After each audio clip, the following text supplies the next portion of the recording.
안녕하세요. 예, EBS 무릎학교 사회 과목을 진행하는 김영순입니다. 여러분들 혹시 그 어두운 밤길을 걸어본 기억이 혹시 있지요? 네. 이렇게 좀 으스름한 그런 골목길에 가로등도 없는 길을 걷고 나면 굉장히 무섭죠. 이렇게 네. 특히 우리 어머니들 처녀였을 때, 아가씨였을 때 그런 경험이 많이 있을 겁니다. 누군가 뒤에서 뭔가 따라오는 것 같고, 네. 그렇죠. 자기 자신이 굉장히 이렇게 예쁘다고 생각했을 경우에 더욱더 위험을 많이 느끼는데요. 근데 이런 어두운 골목길에 저쪽에서 그 등불을 이렇게 밝히고 있는 한 사람을 발견했을 때 굉장히 마음의 안도도 있고 기쁩니다. 그래서 그쪽으로 막 가게 됩니다. 그런데 이렇게 가까이 가보다 보니까 그분이 글쎄 그 시각장애우였어요. 너무 놀라웠었죠. 어떻게 시각장애우가 그 등불을 들고 있었는가 해가지고 너무 의아해서 물어봤습니다. 왜 선생님께서는 또는 아저씨께서는 이런 등불을 들고 계시나요? 그랬더니만은 어두운 골목길에서 혹시나 자기에게 이렇게 부딪힐까봐 부딪힐 수도 있잖아요. 그 시각장애우 그분의 그 남을 배려하는 그런 마음을 거기서 알 수 있잖아요. 그죠? 그런데 요즘에 들어서 우리 청소년들, 특히 어머니, 아버지들의 자녀들이 남을 배려하는 그런 모습들을 많이 볼 수가 없어요. 요즘에 들어서는. 뭐, 핵가족이다, 또, 이렇게 아이를 적게 두는 그런 사회 현상 때문에 남을 배려하고 남과 협조하는 그런 모습들을 많이 볼 수가 없는데요. 이렇게 남을 배려하는 모습들은 굉장히 필요한 우리들의 그런 어떤 우리 사회의 새로운 모습이 아닐까 이런 생각을 해보면서 오늘 강의를 진행하겠습니다. 자, 오늘은요, 인구 문제에 관련된 이야기를 우리 어머니 아버지과 함께 이렇게 공부하고요. 또 그것을 어떻게 자녀들과 집에 돌아가셔서 이야기를 나눌 수 있을까 그런 방안에 대해서 함께 공부해 보도록 하겠습니다. 자, 먼저 자료 화면을 보시겠는데요. 자, 여기 이 화면에 보면 이렇게 뭐 아이들이 있죠. 네. 이거 어디 같습니까? 난민촌 같아요. 그죠? 맨홀 같기도 하고 여기 아이들이 참 많지요. 네. 여기 또 어머니 같은 분도 있으신 것 같고, 그러니까 한 가정에 이렇게 자녀가 굉장히 많은 듯이 굉장히 보입니다. 빈민촌, 난민촌 같기도 하고 아이들이 상당히 많고. 그런데 이런 문제들은 왜 생길까요? 빈곤층에 대한 문제는, 빈민촌에 대한 문제는 사람들 많고 일자리가 없고 또 국가가 경제적으로 빈약하거나 또 생산력이 좀 적었을 때 일어나는 그런 현상이라고 볼 수가 있겠습니다. 그런데요, 재미난 현상 중에 하나는 여러분이 이제 초등학교 자녀를 두신 분도 계실 테고 지금은 이제 이미 중학교나 고등학교 자녀가 있을 텐데요. 자녀가 초등학교 다닐 때 그 반에 남학생들이 많았나요? 여학생들이 많았나요? 네, 남학생들이 조금 많았죠. 그래서, 여자 짝꿍이 없는 그런 남자끼리 짝꿍하는 그러한 학급이 상당히 많이 있습니다. 자, 이것을 우리가 이제 어떤, 남성 대 여성의 어떤 성비율로 보시는데요. 먼저 자료 화면을 한번 잠깐 보실까요? 우리나라는 여전히 남아를 선호하는 경향이 있어 남녀의 성비 불균형이 심각한 것으로 나타났습니다. 한국아동단체협의회 조사에 따르면 2003년 여아 100명당 남아 108.7명으로 남자의 9%가량 더 많은 것으로 나타났습니다.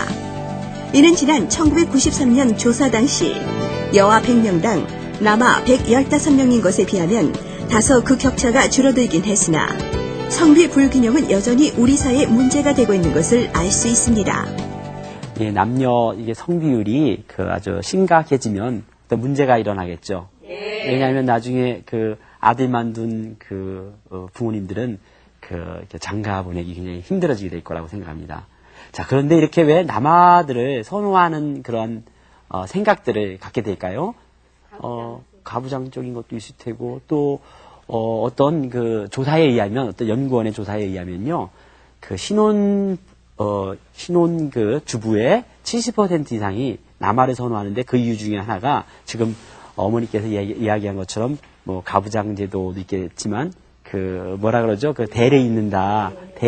또 아들을 통해서 자아 정체성을 또 이렇게 나름대로 갖는답니다. 자부심을 갖는다는 거죠. 그래서 요즘에 보면 뭐 드라마에서도 보면 아들의 이름이 있는데도 불구하고요. 예를 들어서 만약에 그 이름이 원석이다. 그런 이름이 있음에도 불구하고 아들 이렇게 부르잖아요. 그렇죠? 저는 그런 거 보면 저는 이제 딸이 둘인데 참 어떻게 보면 부럽기도 하고 속상하기도 하지만 그렇지만 저는 딸이 이렇게 극소수잖아요. 우리가 지난 시간에 경제에 대해서도 배웠지만 뭐라 그럴까 희소하면 희소할수록 어떻게 돼요? 굉장히 가치가 더 돋보이지 않습니까? 자, 그런데 문제는요, 남녀 간의 인구의 문제는 희소성의 문제하고 달리 큰 문제를 일으킵니다. 예를 들어서, 아프리카라든가, 동아시아 지역에, 그러니까, 인구들이 굉장히 많이, 늡니다. 여러분들 잘 아시다시피, 인도라든가.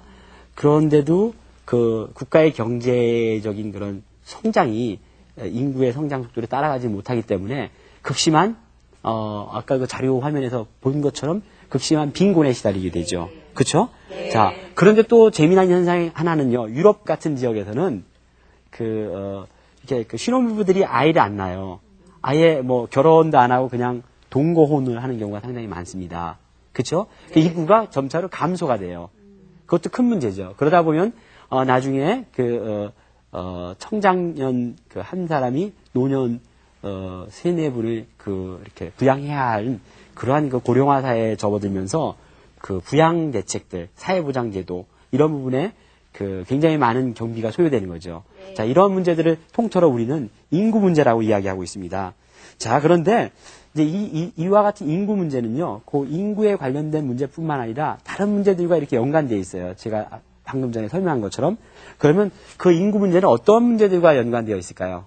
한번 이렇게 상상해 보실까요? 어떤 문제가 연관되어 있을까요? 어떤 어머님이 말씀해 주시겠습니까? 식량 부족. 식량 부족. 예, 또?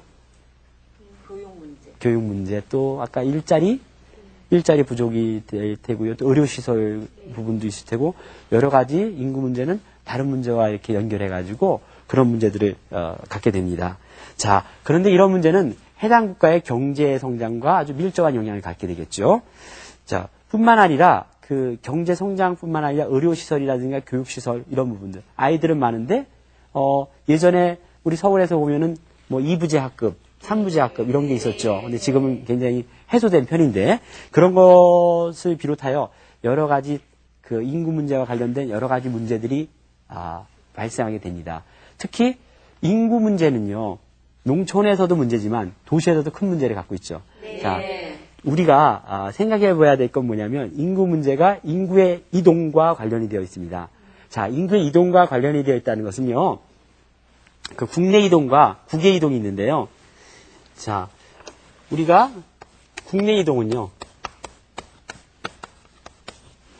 농촌에서 도시로 이동하는 경우가 있어요. 우리 그것을 이촌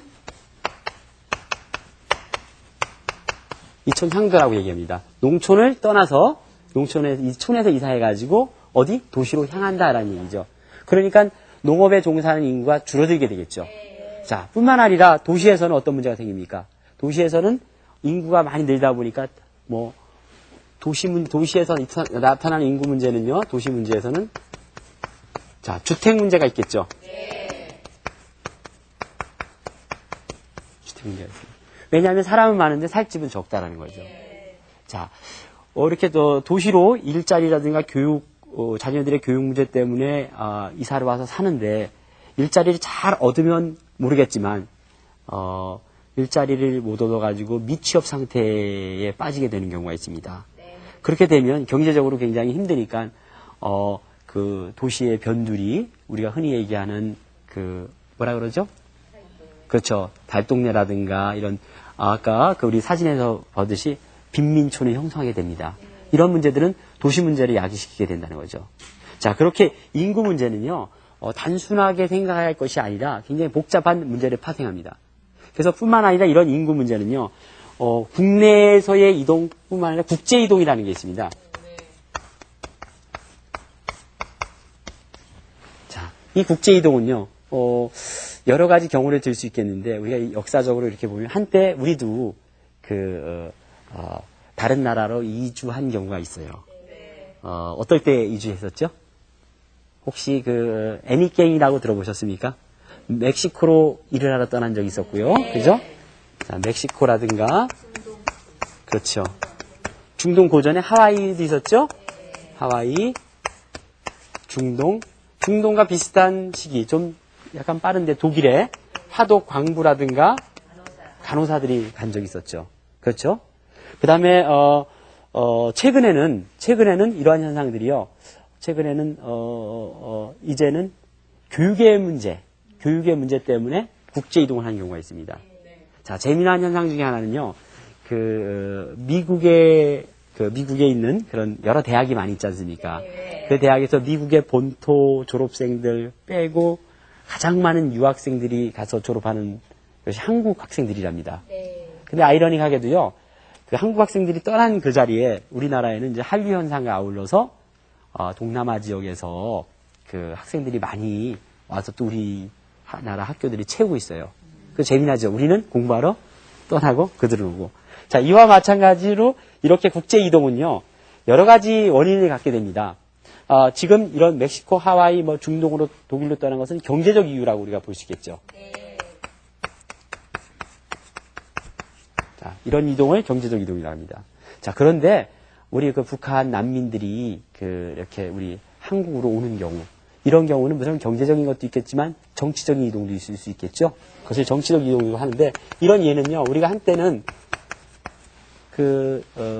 흔히 일본이 우리를 침탈했을 때 우리들은 어디로 강제 이주를 하거나 또는 스스로 일제의 그 탄압하에서 만주라든가 저쪽 북쪽으로 이렇게 이주한 경우, 이런 것들도 다 이제 정치적 이유에 해당됩니다. 자, 다음에는요, 이 사회적인 요인이 있습니다. 국제 이동의 사회적 요인은요,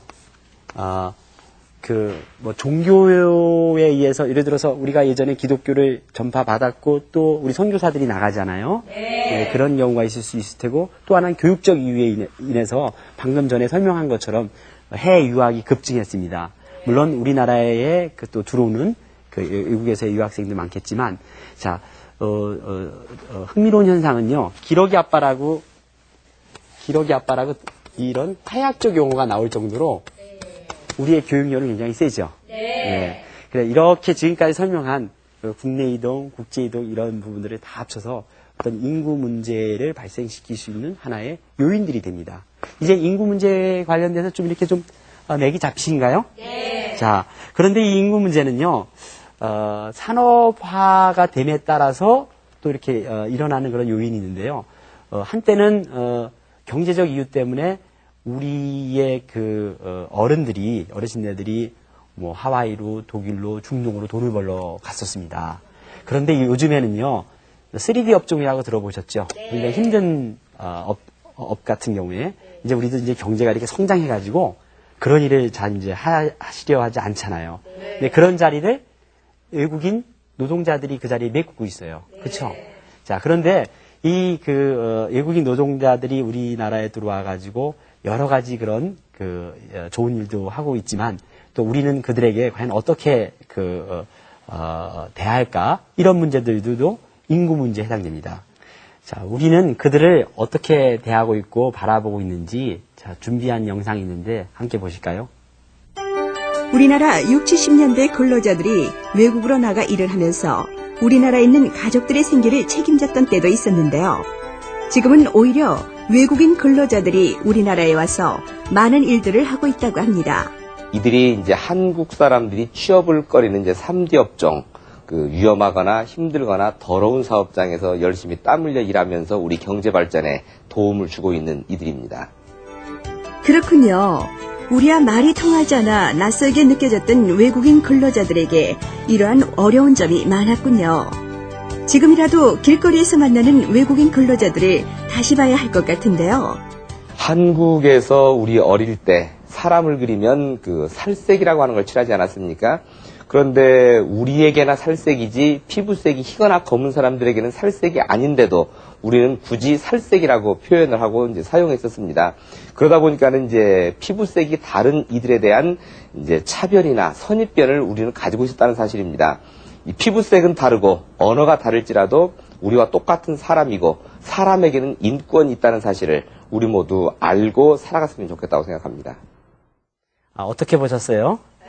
예, 외국인 노동자들을 다루고 있죠. 자, 이렇게 외국인 노동자들의 문제뿐만 아니라 요즘 들어서 농촌 총각들이 베트남이라든가 또는 우리 조선족 처녀분들이라든가 또는 월남이라든가 또 그 밖에 또 러시아 여성들과 이 국제 결혼하는 모습들을 왕왕 볼 수 있습니다. 예, 10년 전까지만 해도요, 이렇게 중소도시에 가면 외국인을 보기가 굉장히 힘들었는데 이제는 뭐 우리 외국인 이주 노동자들이라든가 또는 외국인 여성분들 그리고 이제 글로벌 기업화가 돼가지고 어디 가서든 외국인들이 많이 볼 수가 있다고 생각해요. 자, 이러한 문제들도 즉 외국인이 우리 국내에 거주하면서 일어나는 문제들도 인구 문제에 해당된다고 볼 수 있습니다. 자, 따라서 이제 세계는요 글로벌화되고 우리 한국도 더불어 사는 세계를 구현해야 된다고 생각하고 있거든요. 이제 여기서 인구 문제와 관련해서 재미난 얘기 하나를 더 드리겠습니다. 혹시 자녀분들을 둘 이상 두신 부모님 계시나요? 네. 예. 그분들은 참 복받았다고 생각합니다. 예전에는요, 우리가 한국 전쟁 이후에 베이비 붐 세대가 있었어요. 그러다가 이제 정부의 인구 억제 정책에 의해서 뭐 둘만 낳자 그러자 하나만 낳자 그러다가 요즘에는 셋 이상 낳자로 바뀌었는데요. 자녀가 많을수록 이제는 부의 상징이라고 그럽니다. 그래서 뭐 어떤 지방자치단체에서는 셋째를 낳게 되면 뭐 유치원비도 면제해주고 뭐 세금도 면제해주고 뭐 이런 정책을 수립한다고 하니까 참 이 인구 문제라는 게 참 재미있다라는 생각이 들어요. 네. 예, 그 이유 중에 하나는 이제 출산율이 굉장히 저조하고 또 결혼하는 것이 고령화됐잖아요. 네. 그러다 보니까 이제 굉장히 아이들을 두기가 참 어려워지는 그런 문제가 생겼는데 이것도 큰 문제라고 볼 수가 있죠. 인구가 고령화되면 생산될 수 있는 생산의 인력이 적어지고 또 유휴 노동력이라고 할 수 있는 부분들이 많아지게 되면은 경제적으로도 큰 문제가 생기게 된다는 거죠. 자, 수도권으로요 상당히 많은 인구들이 집중되고 있는데 뭐 교육 문제라든가 일자리 문제 때문에 수도권이 유입됩니다. 그런데 수도권에 유별나게 전세나 월세가 많은 이유는 뭘까요? 네, 우리 어머니. 예. 집값이 너무 비싸서 네, 것 집값도 같습니다. 비싸고 네. 또 뭐랄까요? 주택은 한정되어 있고 뭐 이런 부분 때문에 비싸다고 생각됩니다. 그래서 뭐 정부에서는요 수도권 주변에 많은 신도시를 건설하고 있어요. 그 신도시 중에는 뭐가 있을까요? 우리 여기 어머니 아버님들 그곳에 사시는 분도 계실지 모르겠지만 뭐 일산 대표적인 분당, 평촌 그리고 또 뭐 중동도 있을 테고요. 또 뭐 중동 옆에 또 상동도 있을 테고요. 누가 농담으로 그래요. 중동에는 뭐 중류층, 상동에는 상류층 산다 그러는. 우리 서울에도 하계동, 중계동, 상계동 있잖아요. 그거는 아니에요. 그건 농담입니다. 자, 그렇듯이요. 이렇게 신도시들이 많이 생겨나고 있고요. 또 최근에 들어서는 뭐 김포, 또 요즘에 뉴스에 굉장히 많이 이야기하고 있는 곳이 하나 있지요. 판교. 예, 판교 이런 부분들을 건설하고 있습니다. 참 이렇게 인구가 도시를 집중하다 보니까는 주택질 땅은 한정되어 있고 자꾸만 수도권 옆에다 넓히게 되는데 그거와 아울러서 생겨나는 문제들이 상당히 많이 있어요. 네. 사람들이 많이 있다 보니까 어떤 문제가 생길까요? 교통 문제. 그렇죠. 교통 문제가 심각하게 대두됩니다. 뿐만 아니라 또 그렇죠. 환경을 오염되게 돼서 생태계를 위협하게 되는 부분도 있을 테고요. 또 소음 문제도 있을 테고 이런 여러 가지 문제들이 전부 인구 문제와 연계돼서 일어난다는 거예요. 네. 자, 인구 문제에 대한 윤곽을 좀 아시겠죠? 네. 네. 그래서 이런 인구 문제는요, 하나의 문제가 여러 다른 문제들과 아우러서 파생되고, 크게는 사회 문제도 이르게 됩니다. 근데 인구 문제는요, 우리가 해결해야 될 가장 중요한 문제 중에 하나라고 우리가 볼 수 있는데요. 자, 그런데 여기서 한 가지 생각해 볼 문제 중에 하나는 왜 그러면 도시로 인구가 이렇게 유입될까? 이런 부분이에요. 그 원인이 여러 가지 앞서 얘기한 것처럼 뭐 일자리에 대한 문제, 뭐 교육에 대한 문제를 말씀드렸겠지만, 여기 그 도시에 와서 그 취업을 했을 경우와 취업을 하지 못했을 경우에 달라집니다. 취업하지 못했을 경우에는 우리가 앞서 그런 그 자료 화면에서 봤듯이 빈민층이 형성되게 되고 또 뭐예요? 실업 문제로 인해서 나타나는 여러 가지 사회 문제들. 아까 밤길을 걸으실 때 무서움을 느낀 거는 왜 무서움을 느꼈을까요? 어떤 범죄에 대한 문제들, 이런 부분들이 느껴지잖아요. 그죠? 저도 가끔 이제 서울역 이런 주변에 가보면 홈리스 피플들이라고 할 수 있는 집 없는 분들이 많이 있는데요. 우리는 어떻게 보면 그런 부분들도 하나의 도시의 인구 문제로서 우리가 봐야 될 거라고 생각합니다. 그들은 남이 아닌 우리들이거든요. 우리들의 문제이기 때문에 질시하는 눈빛으로 보기보다는 함께 더불어 사는 그런 문제로서 같이 봐야 된다고 생각하고 있습니다. 자, 이제까지 말씀드린 그런 인구 문제와 어울려서 도시 문제들에 대한 것을 한 번쯤 이렇게 우리 정리해 보도록 하죠. 자, 도시 문제 중에 첫 번째는 이제 교통 체증이라는 문제가 발생될 수 있습니다. 두 번째는요, 교통 체증과 아울러서 대중교통에 대한 부족을 들 수가 있겠죠. 대중교통시설의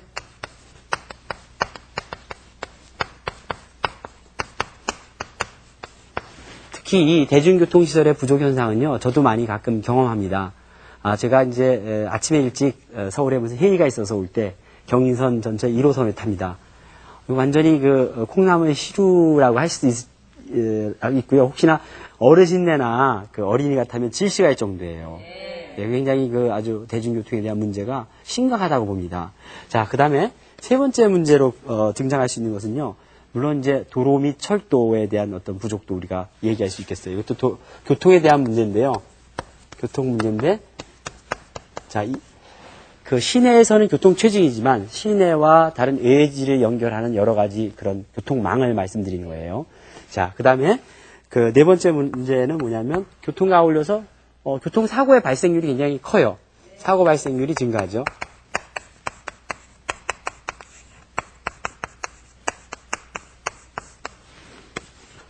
자, 또 이렇게 도시의 인구가 집중함으로써 또 나타나는 문제점 중에는요, 각종 시설에 대한 부재. 예를 들어서 우리가 의료시설이라든가 교육시설, 부족하게 됩니다. 여러분들이 경험했겠지만 어디 아파서 대학병원에 가면요, 서너 시간 기다리기 일수예요. 응급실에 가도 마찬가지거든요. 네, 그만큼 이제 도시의 인구가 집중됐고 거기에 서비스를 제공할 수 있는 기관이 적다는 거예요. 그렇다고 계속 마구마구 지을 수 없는 입장이고요. 굉장히 많은 문제들이 발생하고 있습니다. 이 밖에도 여러 문제들이 있는데요. 이러한 문제점들을 우리가 어떤 정책적인 측면에서 정부에서 해야 되겠지만 우리 가정에서 자녀들과 부모님들이 함께 풀어나갈 수 있는 그런 방안에는 어떤 것이 있을까 한번 생각해 볼 수 있는데요. 자, 여기서는 해결점이 되는데요. 해결점, 어떠한 해결점을 가질 수 있을까요? 혹시 좋은 아이디어 있으십니까? 대중교통 이용하기. 예, 그렇죠. 대중교통.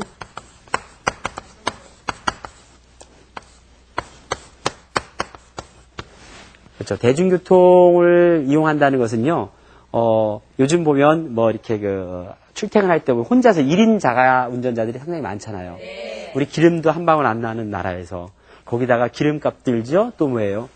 오염시키잖아요. 공기 오염을 시킵니다. 심각한 오염들을 발생할 수 있죠. 근데 주차 공간이 부족하죠. 예. 그래서 이 대중교통을 많이 이용해야 된다고 생각하고 있고요. 그 다음에 두 번째는 자전거 타기 좋습니다. 요즘에 보면 각 지방자치단체뿐만 아니라 자전거 도로를 참 잘 만들어 놨어요. 네. 강변에도 강변 자전거 도로도 만들어져 있고 또 이렇게 날씨가 좋은 날은요, 자전거로 출퇴근하는 그런 분들도 많이 늘었습니다. 자전거를 탐으로써 또 건강도 좋잖아요. 네. 그죠? 인구 문제는 아까 건강 문제에 대해서 언급하지 않았는데 건강 문제도 인구 문제에 해당될 수 있거든요. 이런 문제들을 자연스럽게 또 해결할 수 있는 좋은 그 방안이 될 수 있을 테고요. 또 어떠한 문제의 해결점이 있을까요? 걸어 다니기요. 짧은 거리 보행하는 거, 예, 그렇죠. 그런 것도 있을 수 있을 테고요. 또 집에서 또 쉽게 할 수 있는 방법들이 있는데, 뭐 이런 환경 오염과 관련해 가지고 생각해 볼 수 있는 것은 뭐 쓰레기 분리수거 같은 거라든가, 그죠? 또 이런 부분들이 이제 할 수 있겠고요. 또 그 주변 이웃들과 만약에 그 개인주택에 사신다면, 주변 이웃들 간에 이렇게 담이 있잖아요. 담헐기 운동 들어보셨어요? 그렇죠. 담헐기 운동. 그것도 하나의 우리가 좋은 방안인데요. 이 담을 허는 것은 물리적인 우리 담을 헐기도 되지만 마음의 담도 허는 거예요. 편하게. 자, 헐어낸 그 부분에 자연스럽게 무슨 화초를 심는다 녹지 공간이 조성되지요. 자, 그렇게 이렇게 녹색을 보게 되면 우리 마음이 이렇게 열리게 됩니다. 여러분들 이렇게 나무를 심은 곳이라든가 공원에 가면 그 마음이 확 열리지 않습니까? 그렇죠? 자, 그와 마찬가지로 그런 담헐기 운동을 통해 가지고 마음의 담도 헐고 가깝게 이웃되는 그런 부분도 일어날 수 있을 것 같고요. 또 하나는 뭐냐면 이 도시 공간 속에는 폐 공간들이 많이 있어요. 그래서 공장들이 있다가 다른 데를 유치했다든가, 그렇죠? 자, 그런 부분에 폐 공간을 활용하는 겁니다. 폐 공간을 어떻게 활용하냐면 바로 문화의 장으로 활용하는 건데요. 자, 문화 공간으로 활용하는데 여기 요즘 이제 주민자치제도가 잘 돼 있어서 자기 해당 지역 내에 그런 공간들이 있다면 거기서 어떤 탈춤이라든가 연극이라든가 아이들이 편하게 배울 수 있는 그런 장소도 제공해 줄 수 있고요. 뿐만 아니라 마음껏 거기서 뭐 그림을 그리게 하거나 또는 벽화 있죠? 벽에다 이렇게 그림 그리는 것도 그런 걸 설치해 주거나 이렇게 하는 그런 방안도 참 좋을 것 같습니다. 자, 지금까지 인구 문제에 관련된 도시의 문제를 해결할 수 있는 몇 가지 방안들을 특히 가정에서 자녀와 함께 할 수 있는 방안들을 말씀해 드렸어요. 자, 인구 문제가 어떻게 보면은 굉장히 광대하고도 복잡다단한 문제인 것처럼 보이지만, 그렇죠? 네, 그렇지만 이렇게 또, 자세히 살펴보면, 우리가 가정에서 해결할 수 있는 이런 조그만 방안도 있구나, 이런 생각을 가질 수가 있다라고 생각합니다. 자, 여러분들 오늘 약간은 어려운 내용의 강의였지만, 해결하는 방안에 있어서는 그렇게 어렵지 않은 우리가 실천을 충분히 할 수 있는 그런 내용이라고 생각합니다. 여러분들 잘 실천해 주시고요. 또 다음 주에 또 새로운 소재로 여러분들이 만나도록 하겠습니다. 감사합니다.